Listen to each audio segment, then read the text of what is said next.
नमस्कार, मैं किरण आप सभी का स्वागत करती हूँ अपने YouTube चैनल पर। और आज हम पढ़ने वाले हैं राष्ट्रपति पर महाभियोग किस तरीके से लगाया जाता है, क्या-क्या प्रावधान है, संसद में इसके लिए क्या-क्या प्रावधान किए गए हैं, कॉन्स्टिट्यूशन में कौन-कौन से प्रावधान किए गए हैं। उन सभी को बहुत बारीकी से और एक-एक करके समझेंगे क्योंकि ये एक ऐसा एरिया है जहाँ से एग्जाम में क्वेश्चंस बहुत बार पूछे गए हैं। तो इनको पूरा समझने के लिए और अगर आपको पीडीएफ चाहिए है तो आप पीके एजुकेशन कोर के नाम से आप हमें टेलीग्राम पर ज्वाइन कर सकते हैं, वहाँ पर आपको इसकी पीडीएफ आसानी से मिल जाएगी। इससे पहले मैंने राष्ट्रपति के निर्वाचन के बारे में डिस्कस किया है।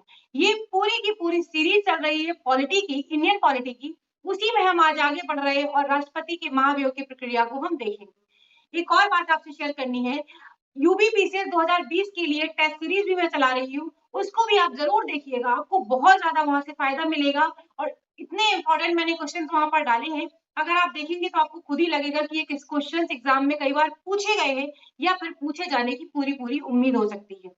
तो चलिए, बिना देर किए हुए मैं शुरू करती हूँ। मैं लाइक, शेयर, सब्सक्राइब के लिए नहीं बोलूँगी, अगर आपको वीडियो अच्छा लगता है तो ये आपकी मर्ज़ी है कि आपको सब्सक्राइब करना है या नहीं।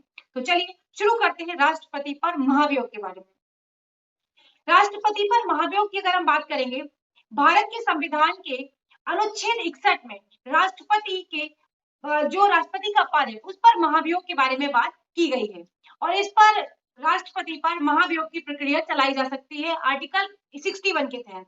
ये एग्जाम में बहुत बार पूछा गया क्वेश्चन, कई बार 1 नंबर में आता है और कुछ क्वेश्चन तो सारे ही 1 नंबर में आते हैं। कई बार क्या होता है कि ये क्वेश्चन आपको मिलान के रूप में दे देगा, 4 ऑप्शन दे देगा और उनमें से आपको चुनना होगा कि कौन-सा सही है या फिर मिलान के तरीके से होंगे कि आपको 4 ऑप्शन इधर होंगे और सूची 1 को सूची 2 से आपको मिलाना होगा। तो अगर आपको छोटे-छोटे आर्टिकल्स हैं, जो महत्वपूर्ण आर्टिकल्स हैं, अगर वो आपको पता होंगे, तो आपके लिए क्वेश्चन में एलिमिनेट करना बहुत ही ज़्यादा आसान हो जाएगा। तो महाभियोग की प्रक्रिया आर्टिकल 61 के तहत राष्ट्रपति के ऊपर चलाई जा सकती है। अगला कह रहे हैं कि भारतीय संविधान में यह प्रक्रिया जो हमने ली है, वो दक्षिण अफ्रीका के संविधान से ली गई है। और क्यों हमने इस प्रावधान को लिया है अपने संविधान में? जब भी मैंने इतनी बार बताया है, 60 देशों के संविधान को अवलोकन करके हमारे जो कॉन्स्टिट्यूशन के निर्माता थे, उन्होंने उस चीज़ को समझा और उस चीज़ को यहाँ पर डाला अपने कॉन्स्टिट्यूशन में। तो जब राष्ट्रपति पर महाभियोग की प्रक्रिया दक्षिण अफ्रीका से ली गई, इसमें इसीलिए लिया गया ताकि राष्ट्रपति कभी भी अपने पद का किसी भी रूप में दुरुपयोग ना कर सके। तो आगे अब इसमें कह रहे हैं राष्ट्रपति शपथ जो ग्रहण करता है, अक्सर का क्वेश्चन आता है कि राष्ट्रपति कितने समय के लिए अपने पद पर बना रह सकता है। तो राष्ट्रपति अपने पद पर बने रह सकते हैं, जिस दिन वो शपथ ग्रहण करेंगे, उसी दिन से लेकर 5 साल तक वो बने रहते हैं। तो अगर अब किस तरीके से उनको हटाया जा सकता है या वो हटना चाहें तो हट सकते हैं, तो उसके लिए प्रावधान है कि अगर वो त्यागपत्र देना चाहें, तो अपना त्यागपत्र वो उपराष्ट्रपति को सौंप सकते हैं। पहली बात। दूसरी बात आती है कि उनका अगर कार्यकाल पूरा हो जाएगा, तो उस पर उसके बाद दूसरे राष्ट्रपति का चुनाव होगा, एक अलग बात हो जाती है। दूसरी बात ये आती है कि उन पर महाभियोग लगाकर समय से पहले भी उनको हटाया जा सकता है और ये महाभियोग की प्रक्रिया संसद के किसी भी सदन में शुरू की जा सकती है, चाहे वो लोकसभा हो, चाहे वो राज्यसभा हो, किसी भी सदन में इस प्रक्रिया को शुरू किया जा सकता है। अब अब अगली बात और यहाँ पर अगर बात करें कोई भी व्यक्ति कितनी भी बार राष्ट्रपति चुना जा सकता है भारतीय संविधान में। लेकिन अगर हम अमेरिकी संविधान की बात करेंगे और अमेरिकी प्रक्रिया की बात करते हैं, वहाँ पर कोई भी व्यक्ति राष्ट्रपति केवल 2 बार ही चुना जा सकता है। जैसे कि आपने देखा था रिसेंटली बराक ओबामा 2 बार राष्ट्रपति रहे थे। महाभियोग की प्रक्रिया को पूरा समझने की कोशिश करेंगे। वीडियो अच्छा लगा है तो प्लीज लाइक जरूर कर दें। राष्ट्रपति पर संविधान के उल्लंघन करने पर महाभियोग चलाया जा सकता है। हालांकि संविधान में इस बात का कोई स्पष्टीकरण नहीं दिया गया है, जो उल्लंघन शब्द है कि किस तरीके का उल्लंघन किया जाएगा तो राष्ट्रपति को अब उसके पद से हटाने के लिए महाभियोग की प्रक्रिया चलाई जाएगी। तो ये शब्द इसमें स्पष्ट नहीं किया गया है। और अगर राष्ट्रपति पर शुरू करने के लिए अगर राष्ट्रपति पर जो महाभियोग की प्रक्रिया है वो शुरू की जा रही है, वो संसद के किसी भी सदन में शुरू की जा सकती है, जैसा कि मैंने आपको बताया। तो जिस सदन में वो शुरू की जा रही है, वहां पर 1/4 सांसद जो होंगे, जिन्होंने संविधान के उल्लंघन करने का आरोप लगाया है, तो उन लोगों को 1/4 सदस्यों को हस्ताक्षर करके सदन के जो अध्यक्ष होंगे उसको सौंपना पड़ेगा। जैसे राज्यसभा में अगर ये प्रक्रिया शुरू की गई है, तो सभापति को सौंपना पड़ेगा, और अगर लोकसभा में की गई है तो लोकसभा अध्यक्ष को उस चीज को सौंपना पड़ेगा। और इसकी सूचना 14 दिन पहले देनी चाहिए। किसको? राष्ट्रपति को 14 दिन पहले इस बात की सूचना होनी चाहिए कि उस पर महाभियोग की प्रक्रिया लगाई जानी है। उसके बाद ये 2/3 बहुमत से अगर उस सदन में पारित हो जाता है तो ये दूसरे सदन में भेजा जाता है। अब बात समझ रहे हैं ना, एक सदन में प्रक्रिया कहीं पर भी शुरू की जा सकती है महाभियोग की, चाहे वो राज्यसभा हो या फिर लोकसभा। लेकिन जहां पर भी शुरू की गई है वहां पर 1/4 सदस्य उस पर साइन करेंगे कि हम इस चीज से सहमत नहीं है, यहाँ पर संविधान का उल्लंघन किया गया है।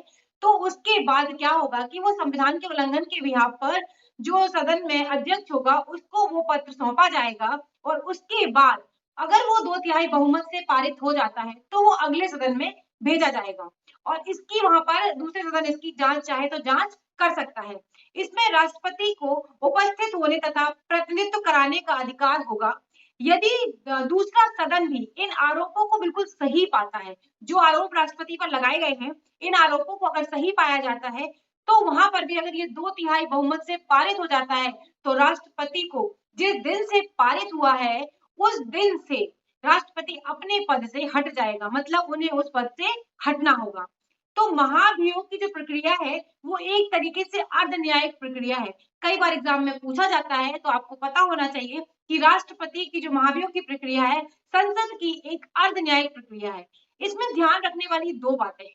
अब देखिए वो 2 बातें कौन सी हैं और काफी महत्वपूर्ण है। पहली यह है कि संसद के दोनों सदनों के नामांकित सदस्य, जो राष्ट्रपति ही नॉमिनेट करता है जिनको, जो राष्ट्रपति के चुनाव में भाग नहीं लेते हैं लेकिन वो महाभियोग में भाग ले सकते हैं। बात को समझिए क्या कहा जा रहा है। जो नॉमिनेटेड सदस्य हैं जिनको राष्ट्रपति ही नामित करता है वो राष्ट्रपति के निर्वाचन में भाग नहीं लेते हैं, जैसा कि मैंने पहले वीडियो में आपको पूरा बताया हुआ है, पर महाभियोग में वो भाग ले सकते हैं। दूसरी बात और समझने वाली है कि राज्य विधानसभाओं के निर्वाचित सदस्य की अगर हम बात करें, जिसमें दिल्ली और पुदुचेरी केंद्र शासित राज्य विधानसभाओं के सदस्य जो होंगे इस महाभियोग के प्रस्ताव में भाग नहीं लेंगे जो कि राष्ट्रपति के निर्वाचन में भाग लेते हैं। ये क्वेश्चन यहाँ से घुमाया जा सकता है आपको, तो ये चीज अपने दिमाग में बिल्कुल क्लियर कर लीजिए कि कौन कौन राष्ट्रपति के महाभियोग में पार्टिसिपेट करते हैं और कौन कौन ऐसे लोग हैं जो राष्ट्रपति के निर्वाचन में पार्टिसिपेट करते हैं। अगर आपको राष्ट्रपति के बारे में सही से समझना है तो कम से कम 2-3 चीजें बहुत अच्छे से पता होनी चाहिए। उनके निर्वाचन की प्रक्रिया आपको पता होनी चाहिए, और उन पर महाभियोग की और शक्तियों के बारे में कि कौन-कौन सी शक्तियां राष्ट्रपति के पास है, जिनको हम अगले वीडियो में डिस्कस करेंगे। ये सारी की सारी महत्वपूर्ण चीजें, एटलीस्ट एक इंडियन होने के नाते आपको अपने कॉन्स्टिट्यूशन के बारे में कम से कम एक ओवरव्यू तो पता होना चाहिए। हर आम नागरिक को अपने राष्ट्रपति की शक्तियां, अपने प्रधानमंत्री की शक्तियां, या जितने भी जो ये कॉन्स्टिट्यूशन के पद हैं इनके बारे में सभी को पता होना चाहिए, ना केवल एक सिविल सर्विस एस्पिरेंट को कि जो पढ़ रहा है सिर्फ उसी के काम की चीजें।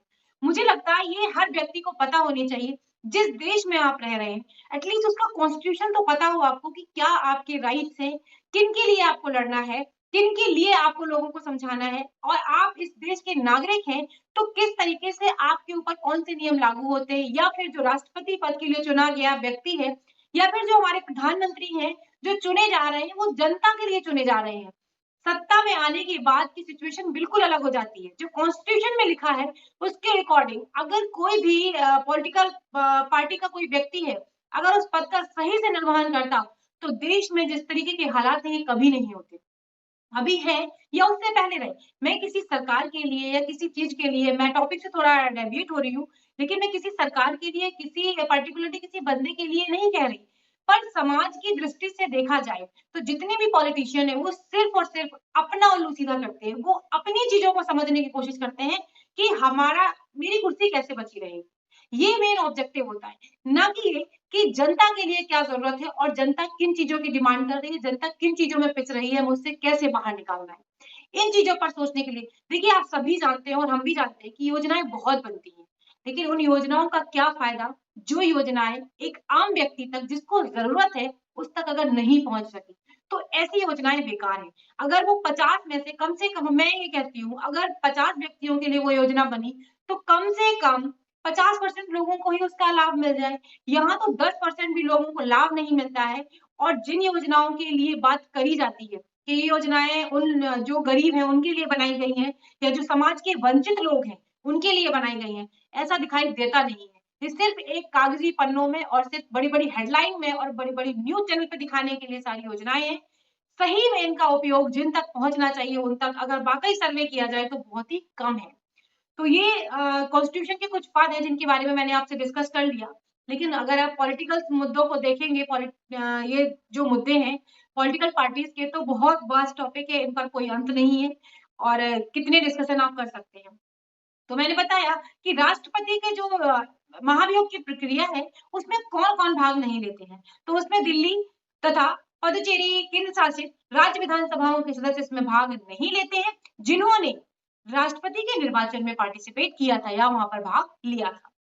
अभी तक किसी भी राष्ट्रपति पर महाभियोग नहीं चलाया गया है भारत में। अभी कुछ दिन पहले आप न्यूज़ वगैरह जुड़े रहते हैं और आप देख रहे हैं, तो अमेरिका में डोनाल्ड ट्रंप पर महाभियोग की प्रक्रिया चलाई गई थी, लेकिन बाद में उन पर वो सारे आरोप झूठे हुए और वो हटा दिए गए, तो वापस से वो अपने पद पर हैं। लेकिन राष्ट्र अभी भारत में इस तरीके का अभी तक ऐसा नहीं हुआ है, किसी भी राष्ट्रपति पर महाभियोग की कोई प्रक्रिया नहीं चलाई गई। अब देखेंगे राष्ट्रपति के पद की रिक्तता कब-कब हो सकती है। राष्ट्रपति या तो 5 वर्ष तक बना रहेगा, उसके बाद उसके कार्यकाल समाप्त होगा, तब पद रिक्त होगा। तो उससे पहले दूसरे राष्ट्रपति का चुनाव हो जाएगा। दूसरी बात ये आती है, उसके त्याग पत्र देने पर। अगर राष्ट्रपति अपने पद से त्याग पत्र दे देता है, तो ये बात आती है। एक चीज़ और है, राष्ट्रपति अपने पद से त्याग पत्र दे देगा, तो उसके कार्यों का निर्वहन कौन करेगा? उपराष्ट्रपति करेगा और अगर उपराष्ट्रपति भी नहीं है, तो फिर कौन करेगा? उच्चतम न्यायालय का मुख्य न्यायाधीश जो होगा वो उसका पद का निर्वहन करेगा। अब आप नाम बताएँगे वो कौन से ऐसे उच्चतम न्यायालय के न्यायाधीश थे जिन्होंने राष्ट्रपति पद पर कार्य किया है और एग्ज़ाम में कई बार पूछा गया है।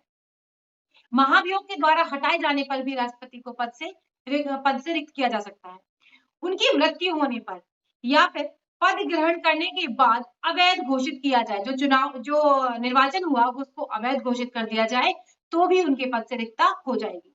यदि राष्ट्रपति की मृत्यु, त्यागपत्र निष्कासन या किसी और कारण से रिक्त होता है, तो नए राष्ट्रपति को नियुक्त करने के लिए 6 महीने की अवधि के भीतर ही राष्ट्रपति का चुनाव करा लेना चाहिए। ये हमारे कॉन्स्टिट्यूशन में लिखा है। कोई भी व्यक्ति जो राष्ट्रपति के पद पर एक उस समय का कार्यकाल होगा जब राष्ट्रपति अचानक पद से हट गया है, तो उस समय पर 6 महीने का समय दिया जाता है, जिसमें राष्ट्रपति का निर्वाचन करा लेना चाहिए और नए राष्ट्रपति को चुनना चाहिए। तो ये पूरा वीडियो था जो मैंने आपके साथ डिस्कस किया। अगर आपको वीडियो अच्छा लगा है, तो लाइक करें, शेयर करें और अगर अभी तक आपने हमारे चैनल को सब्सक्राइब नहीं किया है, तो प्लीज़ चैनल को सब्सक्राइब करें, बेल आइकन को प्रेस करें ताकि जब भी मैं कोई नया वीडियो डालूँ, आप हमेशा हमसे जुड़े रहें। अगली वीडियो में हम फिर मिलेंगे, तब तक के लिए बाय-बाय दोस्तों, नमस्कार।